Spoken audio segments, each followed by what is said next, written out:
And welcome, Hoosier fans, to another episode of the Assembly Call. Tonight, the Indiana Hoosiers just didn't quite have enough against Maryland.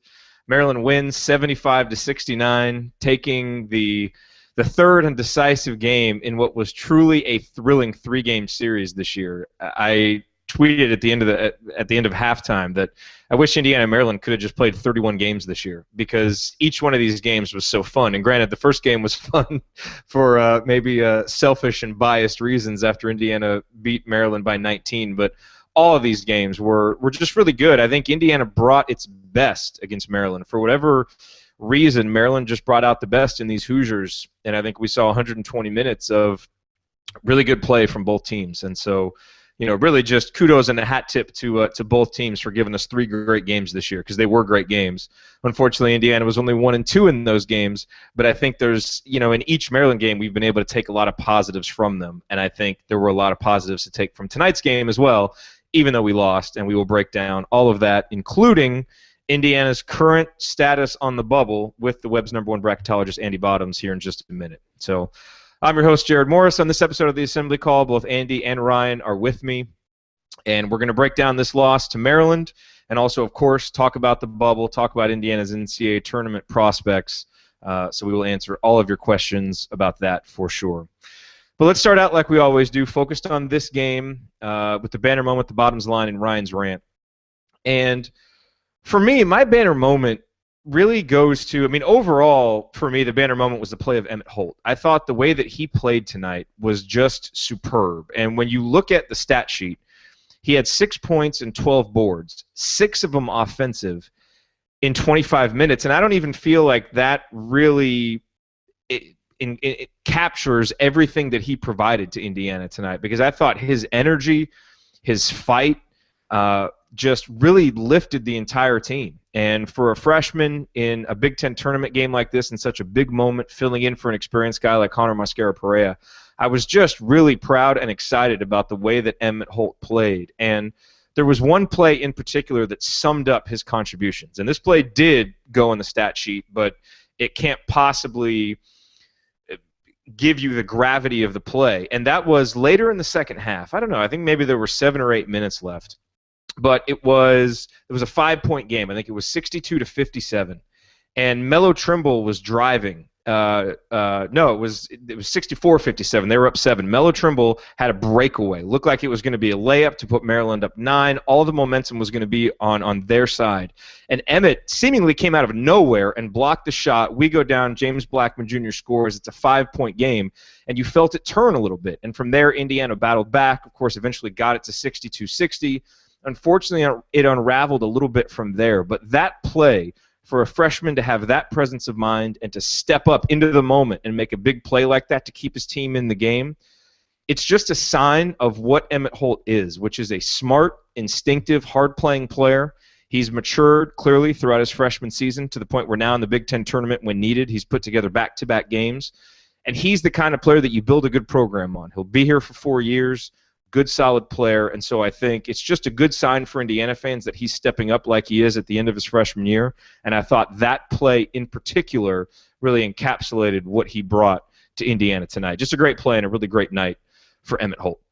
All right, let's go around the horn, guys, get your initial thoughts on this game, and then after that we'll get Andy's thoughts on Indiana's current status on the bubble. But first, Andy, your bottoms line on tonight's IU performance against Maryland.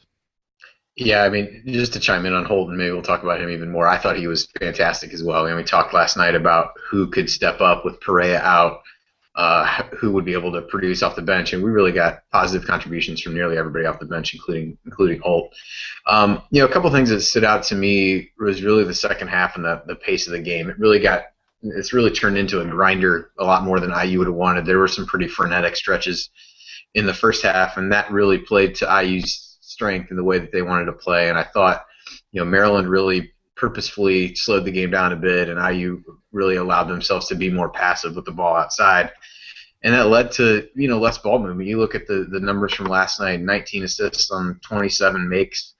I think Ryan brought that up on the show last night, and, made 22 field goals tonight and just 9 assists and 9 turnovers. Some of those early turnovers really, when IU was on fire, didn't kill momentum because IU was making everything at the beginning of the game, but it was some of those empty trips there. They really cut down on those turnovers as the game went on. But I thought the way that they were manufacturing baskets was typically not off the pass, and I thought the offense got pretty stagnant there in the second half and got away from attacking a bit. And I'm sure we'll talk about the pull-up three from Blackman, late in the game when they were down two and had the ball on the break and pulled up and took a three, a shot that he can make certainly, but definitely felt like a case where it was symptomatic of what they got into in the second half in terms of not attacking when they could have and should have, and really thought they just got lulled into a pretty slow-paced game in the second half. Only scored the 29 points. I'd be curious to know possession difference from first half to second, because it definitely felt like it really slowed down. And we've seen plenty of times this year that IU gets into those situations. They have a tendency to get stagnant offensively, and that definitely happened in the game. And even despite all that, I think I was really happy again with the effort in the fight, particularly defensively. Holt spearheaded a lot of that, I felt like. But again, saw some more of that intensity and guys really hustling and making plays, with regularity. And it's the kind of thing that it makes you excited to see it now, and it makes you pissed off that you haven't seen it as much as you like, or down the stretch this season, that would have avoided being in the situation they are now from a tournament perspective. Ryan, over to you, man. Your rant on tonight's IU performance. What impressed me tonight was the fact that Indiana did not shoot as well as it's capable of. We finished 35.5% from the field, 29.2% from three, 7 of 24 was the total from the three-point line. Yet the team was in the game the entire way, and I think that that's a testament to the defense, the hustle plays, things like that, and guys like you mentioned, like Holt. I thought Troy Williams, while he made some really stupid plays, as he always seems to do, his hustle and intensity was there. And, that was a big deal, and that's what kept Indiana in the game. Even guys like Stan Robinson really stepped up and played very well off the bench. And I think, when you live by the three, you're going to die by the three, and we've seen that with Indiana this year a few times. And today, they had great looks that just were not falling. And the United Center is a very tough place to shoot. Everybody knows that, and that showed up today. It showed up yesterday as well. But the team fought and clawed and played hard. So it's a performance you can be proud of. But at the same time, it's disappointing, as Andy said, that intensity hasn't been there all year. And we know they can shoot, and that didn't show up. I mean, they make 3 or 4 more three-pointers and shoot about what their average is, and that's an easy win. So on top of that, I want to say, I could watch those two teams play every single day. I love watching those two teams play. I think that they're very even though Maryland is a top 10 team right now or whatever they're ranked. They are a fun team to watch, and Indiana is just as fun to watch when they're going at each other. They really bring out the best in each other, I think, and you see the best version of each team because of the way they match up. So it was really fun all 3 games this year. Those teams played 6 great halves of basketball, and looking forward to seeing them do it again next year. Yep. Yeah. A lot of respect for Maryland. Them along with Wisconsin are 2 teams I will definitely be pulling for in the NCAA tournament, along with Indiana, hopefully, which segues us into our next segment. I mean, we have a lot to talk about between James Blackman Jr.'s struggles and Troy Williams tonight and the free throw disparity, which really, when you look at the final score, kind of determined the game. But I know that you all have questions about the bubble, and we've got the best resource here possible to talk about it. So, Andy, let's, at 8:57 Eastern Time on Friday evening, what is Indiana's current status? Are we in? Are we out? Who do we need to watch? Lay it all out there on the line for us. Yeah, I think IU's in as of now. I think if you think about some of the eye test components that were talked about down the stretch and how poorly they had played, I think they were able to show in the last couple of nights that hopefully they put those things behind them. So I think that helps. We mentioned that a little bit last night and about how important it was for them to turn around and play well today, and I think they did. For the most part, obviously, a few plays here and there, and they win the game. Took a top 10 team, a team that's, pretty much locked into a 3 seed down to the wire. So I think that's a positive. They're showing that they can play well against tournament teams again. That was something that was lacking down the stretch. In terms of What that means, they're probably in a first four type scenario at this point. They were kind of the last team out of that in my projections last night. It looked like it's kind of split some of the other projections I looked at. It seemed like a similar story there, or in one of those first four games. So I would guess that's going to be the range that you'll see them in for the most part. In terms of teams to watch for, a bit, yesterday so many bubble teams lost that there aren't a lot of them actually even in action anymore. So a couple to look out for. One is UCLA. They play Arizona tonight. They really need a win. They've been really bad away from home, and don't really have they have got a couple good wins. They beat Utah and Oregon, and I'm not sure there's too much else on their resume, so they could really use that one. Tulsa's another one. They just won. They beat Houston, which doesn't really move the needle much on them. They'll play the winner of Cincinnati and UConn tomorrow. So I think a loss by them probably keeps them out. All they've done is they've swept Temple, which is good for a couple top 50 wins, but that's about it. Temple's another one. So I guess this means people should really watch the American tournament, because Temple's another one. They'll play SMU tomorrow. Temple's, most people have them in that first four range as well with IU, and they've got kind of an odd profile. They've crushed Kansas, but they, don't have a ton of great wins. So, big chance for them tomorrow to play SMU. And then UConn is the other team in the American that they're not getting in unless they win the conference tournament. But that kind of bid thief is one thing that fans will really want to watch for. So the biggest chances for that right now are in the American in the form of UConn. It would be in the Atlantic 10 with whoever wins the George Washington Rhode Island game that's going to tip off here shortly, and then in the Mountain West in the form of Wyoming at this point, and they play Boise State tonight. I think that's getting ready to start. So I guess those are a few of the major conference ones that I can think of that are out there. I think Texas has already lost. BYU's done. Temple we touched on. Mississippi lost last night. If Georgia loses tonight, they might be another one that push themselves down into that mix, although I feel like I tend to be lower on them than some other folks. So those are there. But Richmond lost today. Old Dominion's already lost. Stanford lost. Illinois lost. Texas A&M. Miami. So it really is probably more a case of the bid thieves than anything. I think Tulsa probably, if anybody, is a team to watch out for, because I don't have a great deal of confidence that UCLA would be able to beat Arizona tonight. So I think those are the ones to look for. I'll kind of glance down the other conference tournament schedule and see if anybody's still alive in these that would fit that category. But those are, at least at this point, the ones that have the biggest potential to impact, because there aren't other teams in some of these other mid-major leagues that are going to be able to make a case for a bid if they don't win their conference tournament. I guess Auburn technically is another one, although I'm sure they're going to get throttled by Kentucky tomorrow, so that won't last too long. Oh, but wouldn't the Bruce Pearl celebration, if he beat Kentucky and ended their undefeated streak, just be a beautiful thing? I'd be happy to see that happen from the standpoint of seeing somebody beat Kentucky, and then whoever is on the other side of that bracket can beat Auburn in the final. But I know South Carolina is still alive in that one, so I guess they could be somebody on the other side. So I guess there's a chance of it in the SEC. I just think it's a bit less likely because of Kentucky's presence there. So, those are the teams I look at. The American, I think, if you want to focus in on one conference, is one to really watch, because they've got a couple bubble teams and then UConn. So I feel okay about IU's chances now, but it's definitely going to be a long couple days. They're going to be one of the most hotly debated teams, I'm sure.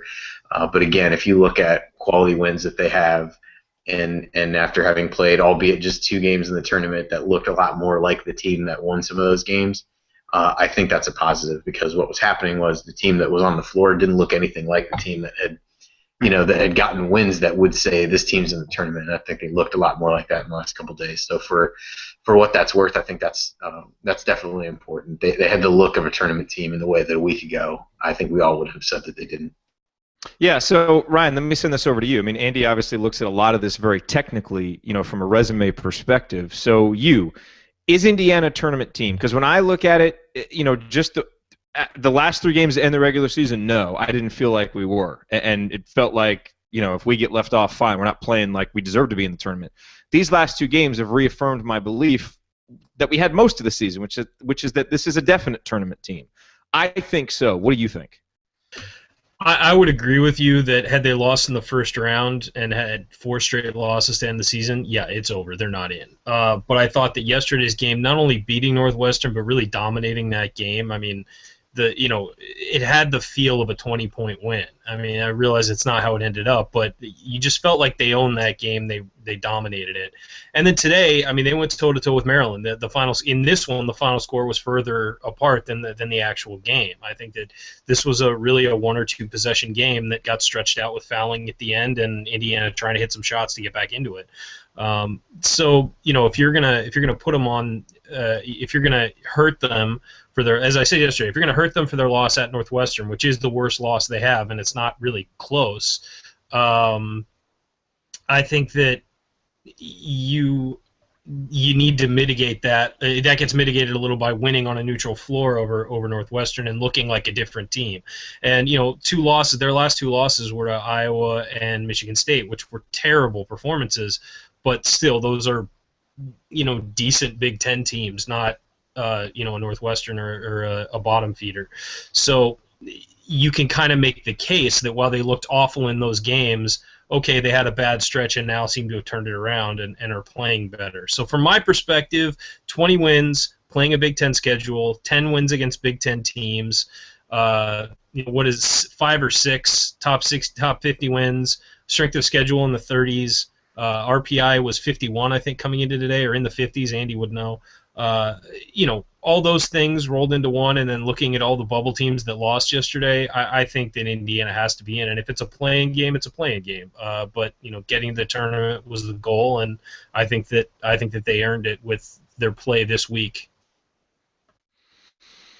And Andy, we'll talk after the show actually and figure out if you're going to do another bracket update before the morning. We're not sure yet, but certainly as soon as we do, at Assembly Call on Twitter, follow us because we'll tweet it out as soon as possible. And at Andy Bottoms, follow him. And what the hell, at Rumors and Rants too. Follow him also for the latest news on the San Diego Chargers and USC football teams.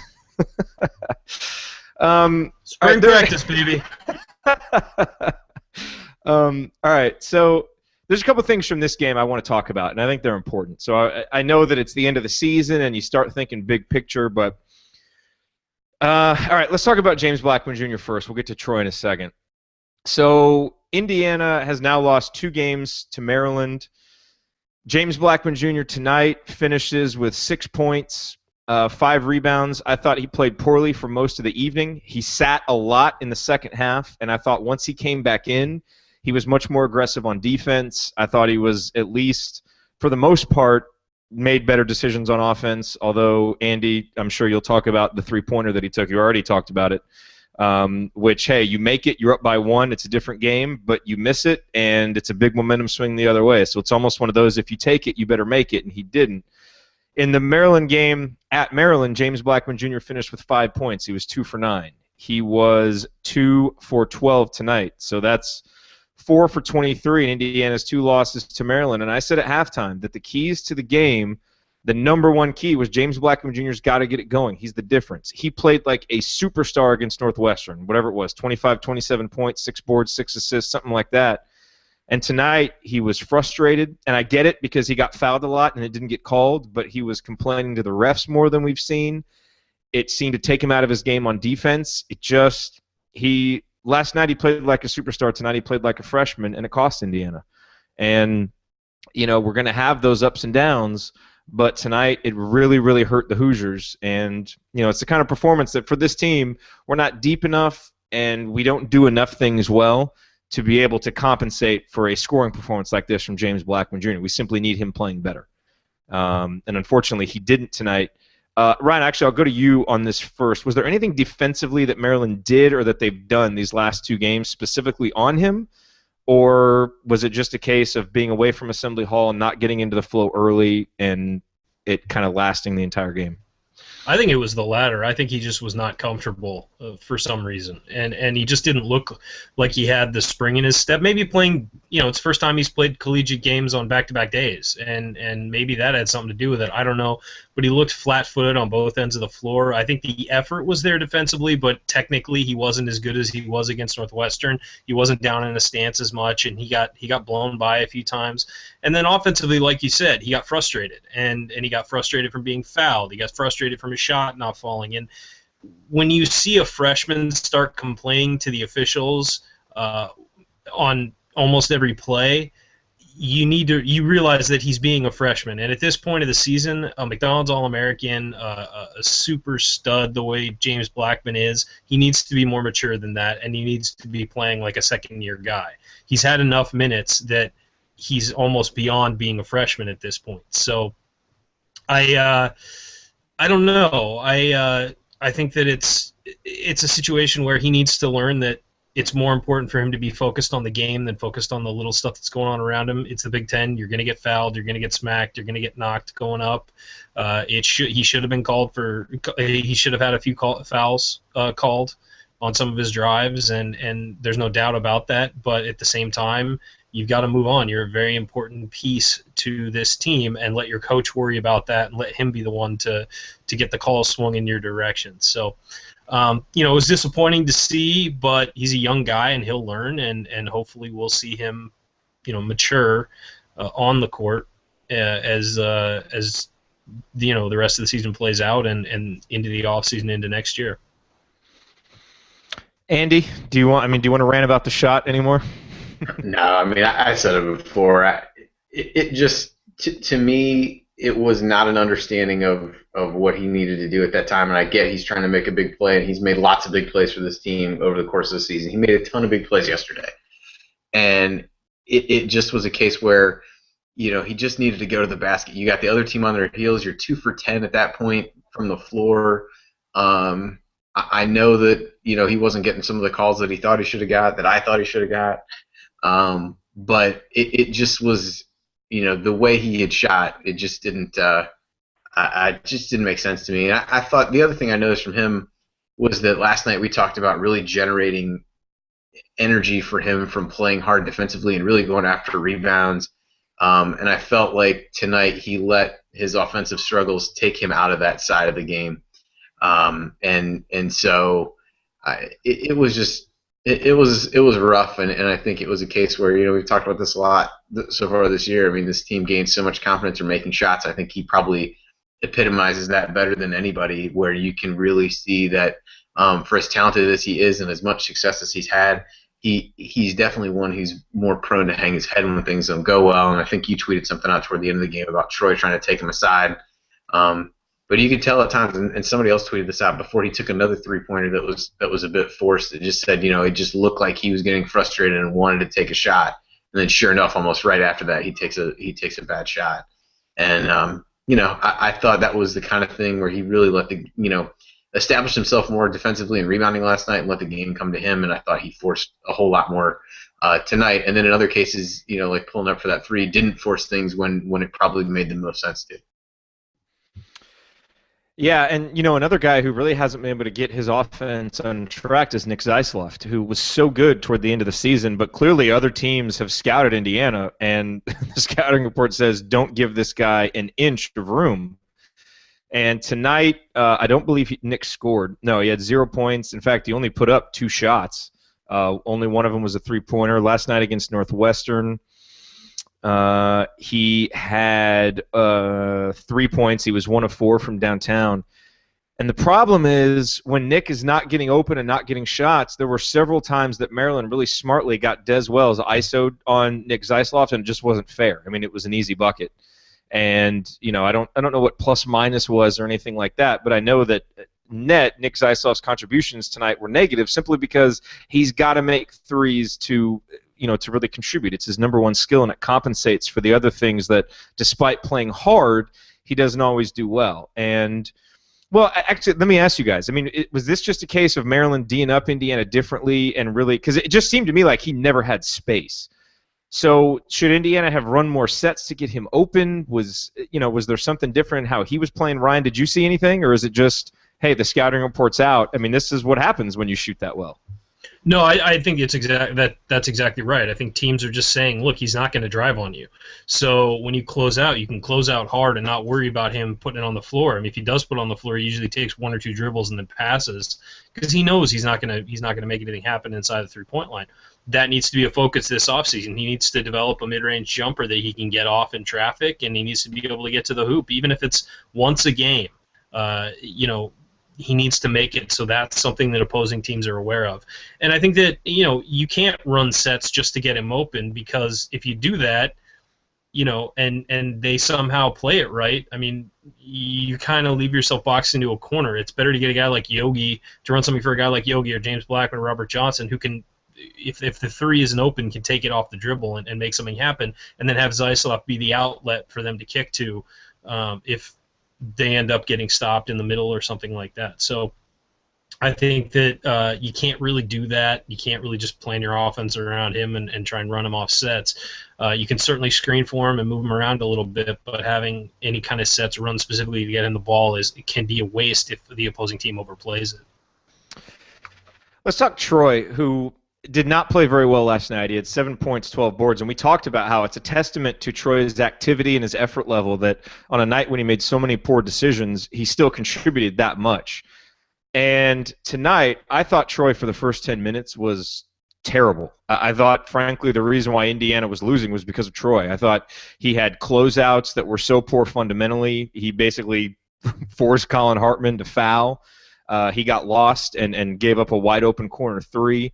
He was making, he didn't make terrible decisions on offense, but he wasn't really providing a whole lot of value on that end. And I thought he sat for a while in the first half. And when he came back in, to his credit, I thought he was a different guy. I thought his defense was better. The awareness was better. He was attacking the glass. There was a sequence in the first half where Tom Crean basically put the ball in his hands to initiate the offense. And he had the one play where he just went right down the lane for a dunk. I mean, it was a Pippen-esque play. It was beautiful. And Indiana's offense really seemed to function well. And I'm proud of the way Troy played, because we've seen him in games like this where he struggles that poorly early and just looks out of it, and his fundamentals are getting him in trouble, and he picks up fouls, kind of go into the tank. But as this season's gone on, he's done such a better job of coming back and figuring it out and getting back into the game. And I thought he was great from that point on. He finished with 17 points and 9 boards, 5 offensive. He was 5 of 9 from the field, so he had his efficiency back, 6 of 6 from the free throw line. The three-pointer that he hit was one of those oh no, oh yes moments, but he made it. And I thought he brought a lot of the good things. Ryan, what do you want to say? I was just going to say, that three-pointer reminded me of the time, I think it was in 2006, when Marco Killingsworth caught a pass at the top of the key, and the entire Conseco Fieldhouse screamed, "No!" And he stopped and passed. And I thought that was going to happen when Troy shot that three, but no, he didn't care. He went up with it and he made it. So kudos to him. But I will never forget that. Killingsworth caught it and lined up, and every single person, I think the opposing team's fans in the arena were like, "Dude, what are you doing?" And he wound up passing it off. And that was the exact same thing happened with Troy, but it went down. So, hey, kudos, Troy. Keep working on it. I agree. And hey, I just want to say I love Patty Williams, his mom, who I was ripping Troy in the first half, and there she is, favoriting and retweeting all my tweets.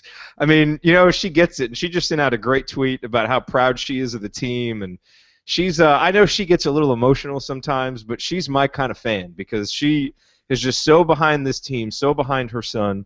And she and Yogi's mom, it's one of the fun parts about this and being a fan of a college team is kind of developing those relationships over time. And with what we do, we kind of get that ability, and it makes the whole process more fun. But I was proud of Troy, because I feel like he's grown so much from what we saw last year and even what we saw earlier this year to now.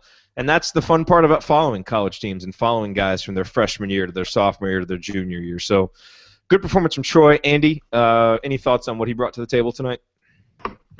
Yeah, I mean, I thought the same thing on that three. I was yelling no when he took it. Even those couple jumpers where he continues to contort his legs in an odd direction when he shoots jumpers, but he made both of them. I thought I would agree with you. I didn't see a ton of the early part of the game. I was stuck in traffic, so I heard some of it as I had the BTN to go app playing, and it seemed like he was a little erratic. But then that one stretch, I mean, he was doing everything.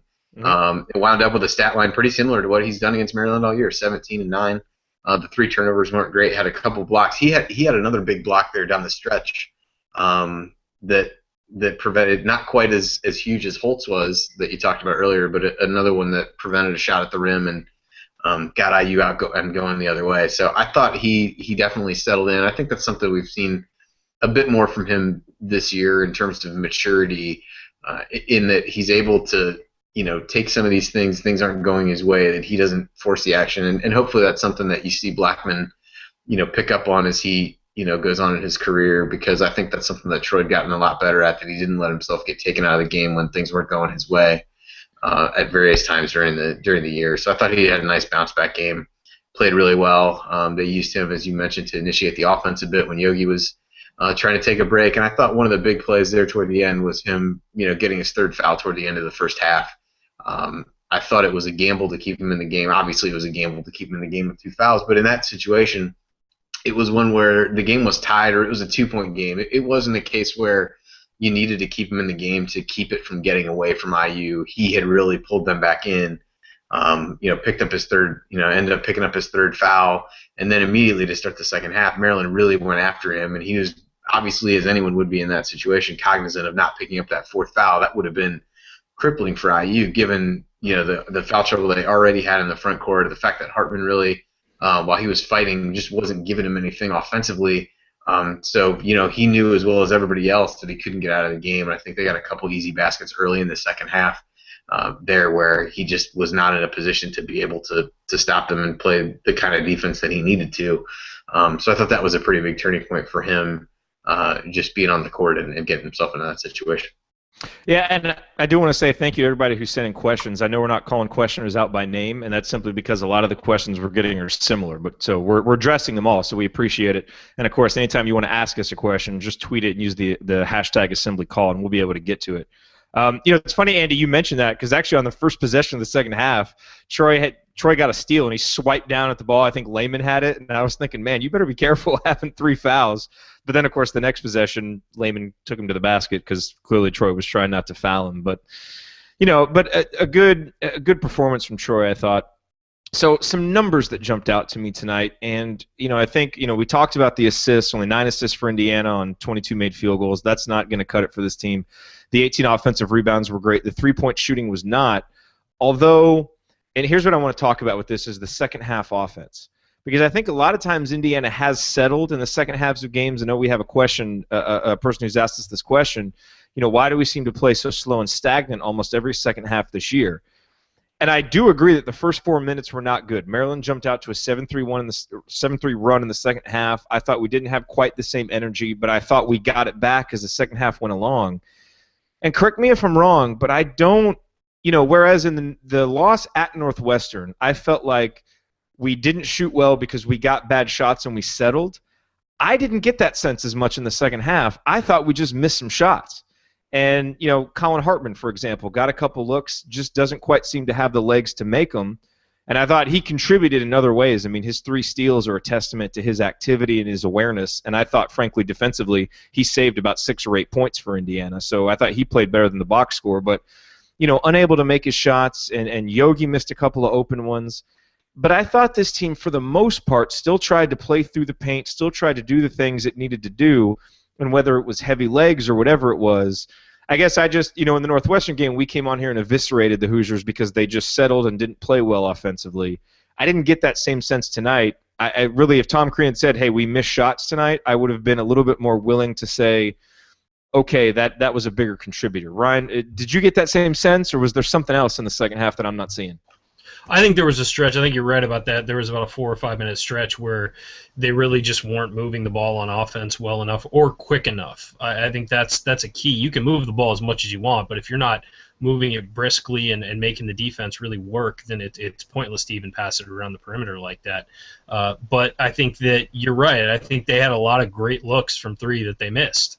And, that, like we said, live by the 3, die by the 3. That's going to happen. I mean, good teams miss 3-point shots. good shooters miss 3-point shots. I mean, best shooters in the world are only going to make about 45%. So, sometimes you just do miss shots, but I do think there were stretches in the second half where they did drive into the paint, but they drove into the paint specifically looking to drive into the paint and kick it out instead of, hey, look, try and turn the corner. They're fouling. You're in the bonus. Try and see what happens. Make them make a play. And, we didn't see guys doing that. Even Yogi was sort of demurring on that and looking to kick out. So you'd like to see these guys learn that, if you can turn the corner, you make the defense adjust to you. You make other guys step up to try and help out. You create more openings for everybody else. Whereas if you just dribble right at the free throw line and kick out, yeah, that's better than what they were doing against Northwestern in that loss. But you can take it a step further when you're not hitting threes and you're not, setting records with your 3-point shots. So I think that, it's one of those things where it was better than some of the bad second half performances we've seen, but I think they could take it a step further. But again, the offense created a lot of good shots. You're right, and there were a lot of wide open looks. It just did not go down. That rattled in and out. That rimmed out. I mean, and sadly, that happens when you shoot a lot of threes. You're going to have games where you miss a lot, especially in a big arena like the United Center. And we saw it yesterday at Northwestern. They had a lot of good looks that didn't go down. And that again, this time of year, like you said, guys have heavy legs. They're tired, playing back-to-back days and games. I mean, the shots that they normally make are not going to go in, and you see that in the tournament as well. They're down in the NCAAs. Teams are going to start missing shots that they made all year. So, I thought the offense was better, but of course, it can always be better than it was. Yeah, I think that's a good balanced view of it. It was not as bad as it's been in some second halves, but not good enough. Andy, anything we're missing there that you want to add about the second half offense? No, I talked a little bit about it in the opening about how I felt like they really allowed the game to get slowed down. One thing I had looked at toward the end of the season, I don't have the numbers from last night loaded into this, but I looked at all the Big Ten games and I was pulling it for something else, but I went ahead and wrote this down. Pomeroy does almost like it's quarters, so each 10 minutes of the half essentially is a quarter. And over the course of the Big Ten season, IU was minus 54 in the first 10 minutes of the second half over there. Now that's over 18 games, so that seems like on a per game basis that's just 3 points, but they've been outscored in that stretch 13 of 18 in the first games. They were even in another one, and they were +2 against Penn State. So that's 15 of the 18 games where you were either outscored or even against pretty bad teams. I think that's something that's plagued them a little bit. It happened early in the half, and they were, they responded pretty well tonight. They got, I was wondering if Crean would call a timeout there as it got toward the under 16 timeout in the first half because it felt like it had that chance to get away from them a bit. And I thought they did a nice job of bouncing back and were more resilient in those scenarios tonight than they have been, certainly down the stretch. But I think that particular segment of the game has been one that has been pretty problematic for them over the course of the season. Yeah, and I have to say I think that's a symptom of a young team.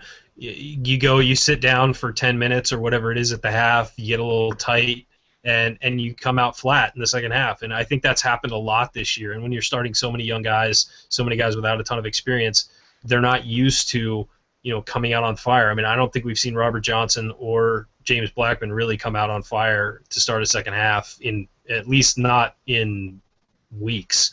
And you just sort of see them, when you sit for a while, it does tighten you up, and those guys need to, in the locker room, be willing to stay loose and be ready to go. And I think it's just... Okay, hold on. Can I take exception with this a little bit? Which is, I get the whole freshman struggle at the end of seasons because the season's longer, but freshmen, there's half times in high school, so that shouldn't be that big of an adjustment, should it? Right. I'm not saying that's not a good point, but they also play longer in the first half. There's a longer warm-up period. They're warming up going into the game. I'm not saying they're tired in the second half. I'm saying they're sitting, and then when you get back in high school, they're so much better than everybody that they can struggle coming out of the half and warm up a little bit. Second half in college, if you don't jump out and start playing well, you're going to pay for it. So I think that's just, you do see that happen with freshmen. You see it happen all year. Is guys, I don't know what it is, just not locking back in out of halftime or what, but a lot of times that happens. So I think that's a symptom of a young team just not bouncing back. Now, that's not an excuse. The coaching staff needs to identify that and figure out what to do about it. But maybe start the older guys to start the second half or something like that and get things started. But I just think that tends to happen. Hey, I thought Tom made a good decision in the first half. He pulled the starters. I think it was right after the first TV timeout. He kept Yogi on the floor, but then he put Stan, Emmett, Max, and Zeisloft in. I thought those guys provide a nice little run. I thought another nice sequence is that when he tried to steal a break for Yogi, I don't know where it is on my run or on my sheet here. It was right around the 12-minute timeout in the second half, I think. Yeah, and Indiana went on a 7-3 run without Yogi, and it was smart because he did it out of a timeout with I think Blackman or maybe Troy was at the line to shoot free throws. We went on a quick 4-0 run, and so I thought Tom did a nice job in the second half. I mean, I don't know how well he had the team prepared for the second half, but I thought in terms of substitutions, and I thought some of the timeouts that he took, I thought helped put this team in a position to win in the second half. Now, it didn't happen, but yeah, go, Ryan. Yeah, I also think that he's used the bench as a tool a lot more as the season has gone on. If a guy's not playing well, he doesn't leave him in there to figure it out. He's yanked some guys. He yanked Troy today. Blackman sat for a long stretch in the second half. I mean, and you saw it against Northwestern. You saw it some in the last 3 games of the year. He really was willing to just put other guys in. And you may disagree with who he brings in, but at least he's sending a message to those guys he's taking out. You're right. When he took all 4 starters out, took 4 of the starters out. I saw some people complaining on Twitter. I'm like, what? They're not doing anything. I would take them out too. And you may people may disagree with Hotzel getting as many minutes as he got. Well, yeah, but he's sending a message to the other guys, and he's using what he has on the bench to help that out, whatever it is. And I think that he's certainly, it's something I think we asked him to do a lot last year that he really didn't. Was use the bench as a tool to motivate guys, and I think that he's really started to do that over the last few weeks. Hey, and Hotzel, according to the box score I'm looking at, was +8. He was the highest of the Hoosiers. So actually, I thought Max provided some good minutes. He did a good job there. I agree. I loved that drive and finish. I mean, that's something you don't expect out of him, and if he can add that to his game, make him a lot more dangerous. All right, I really thought overall, I thought the bench played really well. I mean, I know we touched on Zeisloft a bit, and I thought he struggled. It just not, for as good of a matchup as this is for IU, it's not really a great matchup for him because I think defensively, as you mentioned, Maryland really made a point to try to take advantage of him, whoever he was guarding, and particularly when he was on Wells. And I thought it was a case where they really didn't leave him on the perimeter, but I thought everybody else that came off the bench really played well. Holt, we touched on. Hotzel, I thought, had some good minutes, hit that 3 at the end to have 6 points. But I thought he gave him some good minutes, especially as much foul trouble as they were in the first half. And when I talked about leaving Troy out there with his 2 fouls late in the first half, somebody asked me, well, what else would you do based on who the team had? And after I wanted to say put in Jeremiah April, I actually wrote back that I thought they should have put in Hotzel because he had really played well. And at that point, if you could steal a few minutes with him, it wasn't like he came in like he did last night, just shot a couple terrible threes and went on about the evening. I thought he played well and had a lot better idea of what his role was.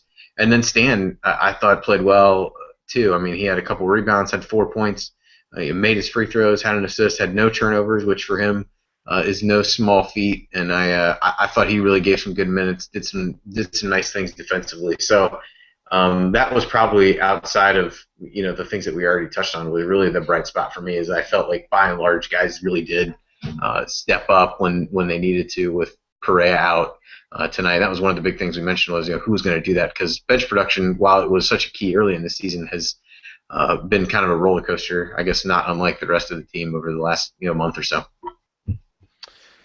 And last point before we go to final thoughts is the offensive rebounding. Ryan, I know you want to talk about this, but Indiana, it's funny. I feel like ever since we got beat by Michigan State, we've played like Michigan State for 80 minutes. We haven't particularly shot well, but we've really battled. And I mean, again, you want to look at is a team hustling offensive rebounds. Troy gets 5, Emmett gets 6, Blackman had 3, and 18 overall. And I thought the offensive rebounding was really good, and that's the kind of thing that when we get into the NCAA tournament, that can help this team, and it helps you compensate for missing some of the shots that Indiana shot tonight, Ryan. Yeah, offensive rebounding, there is a lot of luck involved, especially if you're a three-point shooting team, just how the ball bounces along rebounds. But you've seen a conscious effort from guys like, Troy, Emmett Holt, um, James Blackman Jr., just chasing down offensive rebounds over the last two games specifically. And I really think, you know, we have an athletic enough team that if you show the effort on the offensive glass, you're going to get rewarded. And I think that they have in the last two games, even though they've been outsized by both teams. I think that effort has a lot to do with it. Some of it is luck, but then the rest of it's all effort, and it's not going to be necessarily some of it relies on positioning, but most of the times you're going to have outside position.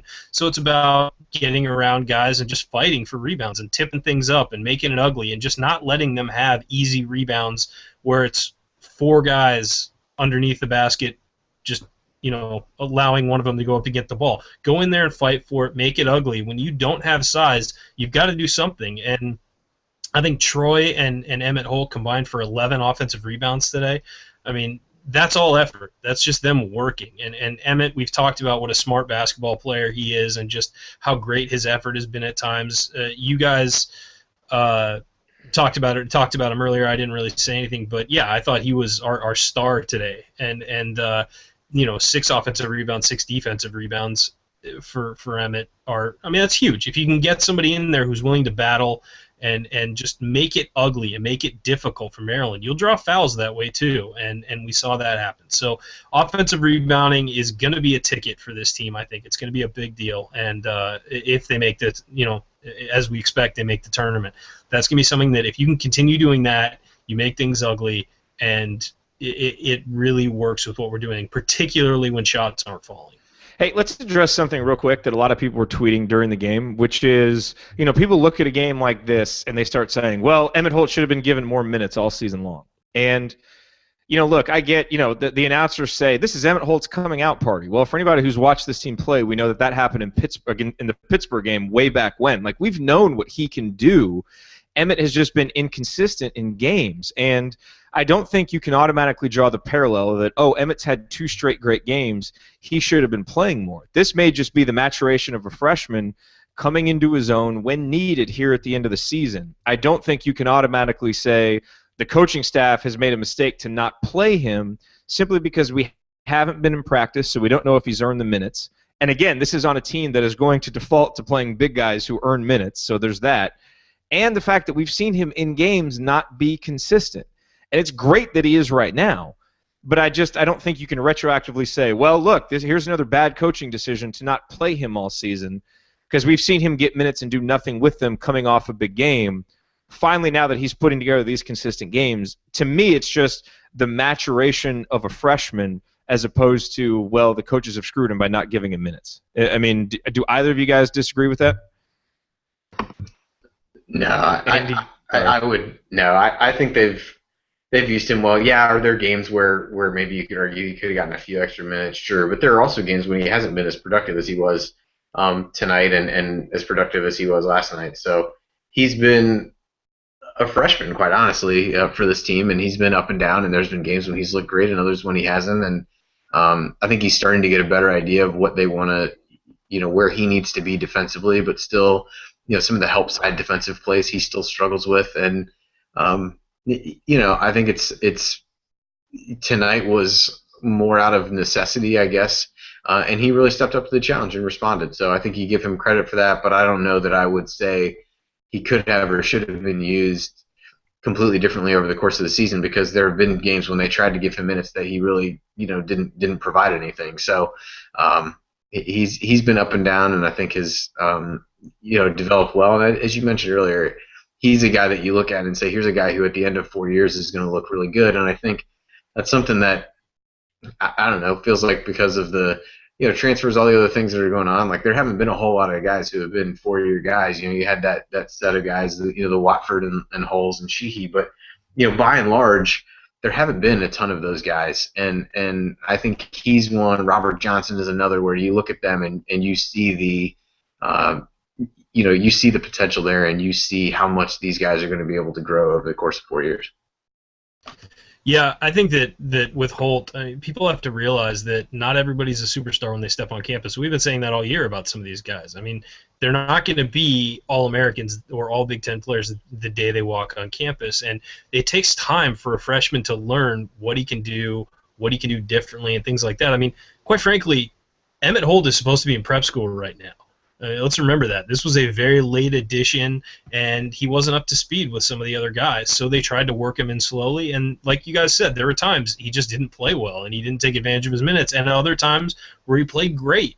And what you're seeing now is, I mean, today he had 3 blocks, 2 steals, I mean, 12 rebounds. I mean, he was all over the place, and the reason why, more than likely, is he's starting to learn that he has a 7'2" wingspan or whatever, regardless of his height.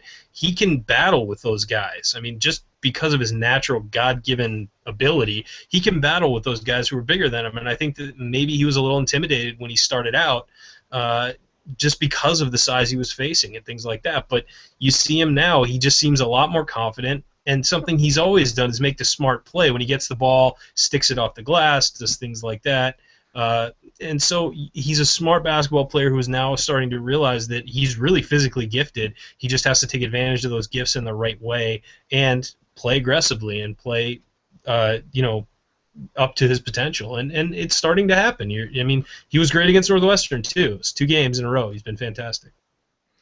Hey, Andy, IU fan 911 on Twitter just said, you're the best analyst nerd out there. You're the John Clayton of college basketball. But what did the one guy say last night? He said something about nerd with some kind of social skills or something like that. I don't remember what it was. Your social skills are much better than he gives you credit for, but can you turn your head to the right so we can see if you have a ponytail back there? Yeah, I was going to say, do you have a ponytail and do you listen to, like, Slayer? It's none of your damn business. Are you on a bed right now? Are you sitting on your bed? No, I'm next to it. All right, just let your mom know when the show's over, all right? All right, I'm going to lead us into final thoughts with this quote. Alex McCarthy, quoting Troy Williams, asked Troy Williams why he wore a T-shirt tonight because it matched. I love Troy Williams. Andy, your final thought. I think the thing that sticks out for me is what I said earlier. It's that you watch this team play as hard as they did these last couple nights, and it is a complete double-edged sword in that it's really refreshing, and it's the things we've been hoping to see all season. And by the same token, it is incredibly frustrating to think about, where things got to in the season after the start that it was, and had this effort been more prevalent, more consistent over the course of the end of the season, what this team could have accomplished. And instead, we're all going to spend the next few days, rooting against random teams that nobody can name players on and things like that just because, they want to get IU in the tournament, which is great. We all want to see them in the tournament. We want to see this team play more because I do think they can make some noise if they continue to play like this. And so you just hope that it isn't too little too late, and the wake-up call and understanding, what it takes to play well and things like that didn't come too late.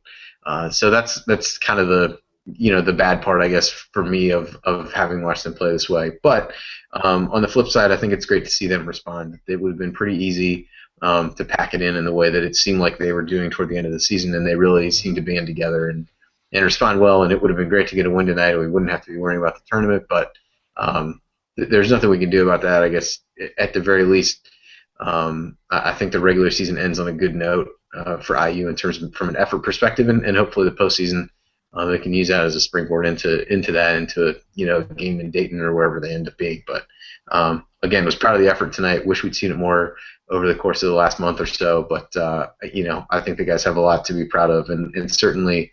Reminded me a bit of the last Maryland game where I think I mentioned that was one of the last games they lost where it really felt like they should have won.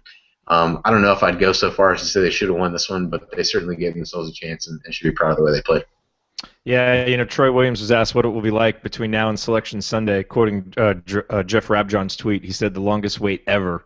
And Yogi Ferrell was asked, and he said, I wish tomorrow was Sunday. And I think I can say they both speak for all of us. Ryan, your final thought.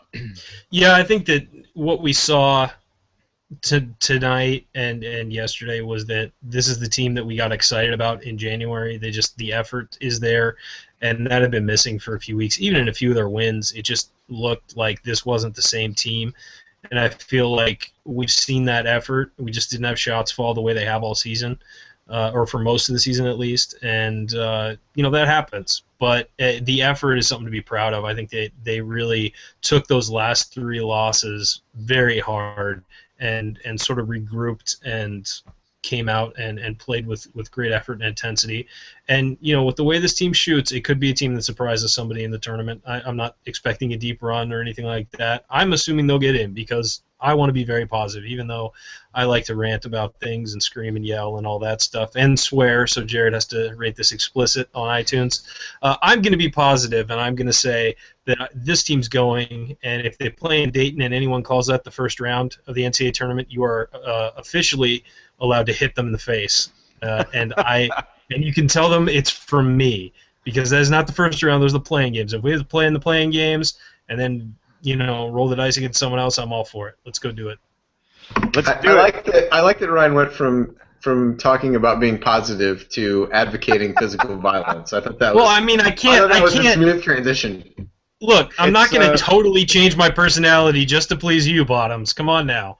It's a rough time to be president of the Tom Crean fan club. So if Ryan is a little, he's not quite sure what to say, that's okay. I agree with what you say. I'm feeling positive. I think this team's going to make it on Sunday. Obviously, we're all going to be waiting in anticipation. But I do. I think they did what they needed to do. And I want to lead into my final thought by just saying that when Maryland and Rutgers joined the Big Ten, I was a little. I didn't like it just because I tend to be a traditionalist. I'm really glad, Rutgers, whatever, but I'm really glad Maryland is in the Big Ten just from a basketball perspective, because I love playing them. I really like their team, and I like their coach. And, there's those teams, obviously I root for Indiana more than anybody, but there's those other teams during the Big Ten season that when you watch them, even though you hate it when they beat your team, you kind of start to like them. And Mark Turgeon is a guy that I've grown to like. He seems like a good coach and a humble guy. Des Wells is probably my favorite non-IU player in America. I just like the way he plays. I like the sportsmanship that he showed after the hard foul on James Blackman Jr., helping him up, seeing if he was okay. I liked after the game telling Troy Williams, hey, I'm rooting for you all. So Des Wells, I'm a big fan of him. And just, these 3 games against Maryland were terrific. And it's, again, I know it's a bottom line business and we're all about the wins and losses and we want to hang a 6th banner, but it's also about the moments and it's about the games and it's about those 40 minutes when you're watching the team play. And these games against Maryland have really brought out the best in Indiana. I think they've brought out, outside of the game in Assembly Hall, obviously, some good things in Maryland too. So just good college basketball games to watch. And I will just say, hey, this team is not done playing. This is an NCAA tournament team. They're going to get a chance. And the thing about this team is we've known if they could just unlock whatever was keeping them from playing good defense, they could be a team that can make a run. And Indiana, what I think we should take from these 2 Big Ten tournament games is that Indiana can play well over 80 minutes. We obviously beat Northwestern and played well. Tonight we lose by 6 to a top 15 team, probably a 3 seed. And you feel like you left stuff out there, but it wasn't effort, it was shots. And too often this year, I feel like we've been at the end of games and we felt like we left effort out there and made shots that obscured that. And I like being on this side of it when you have a great shooting team that has left open shots out there instead of effort. And if Indiana can take the attitude and the urgency and the effort that they've had these last 2 games into the NCAA tournament, there's going to be some early round matchups that they can win. Because this team matches up talent-wise with a lot of teams in the country. And I know there's a size disparity, but from a talent perspective, this team can do it. They've just got to play with the effort that they had tonight. The execution's going to come. The made shots are going to come. And so I'm feeling positive. I think let's get to Selection Sunday. Let's make sure that this team gets in. We don't want to take anything for granted. But if they do, I'm feeling good about what we can do based on what we've seen the last 2 nights. And after what we saw the final 3 games of the regular season, I don't think over 80 minutes of basketball we could have asked any more from this team. Season, I'm disappointed in what we've seen because I don't think this team lived up to its potential, and I don't think this team always gave us what we could have reasonably asked for. But over these last 80 minutes, they have. And if they can do that in whatever time they have left to play, there's still potentially some special moments out there for this team. And now we'll see, number 1, if they earn the right, and number 2, if they can go out there and get it if they do. So thank you all very much for watching this edition of the Assembly Call. Go to assemblycall.com/subscribe and get on our email list. And I'm sure we'll have an email. We'll obviously have some bracket updates for you over the next couple of days. And then we'll probably fire up a post-selection Sunday show or some kind of show to preview Indiana's matchup, whatever it might be in the NCAA tournament if they get there. But other than that, thank you all very much for being here, and we will talk to you soon.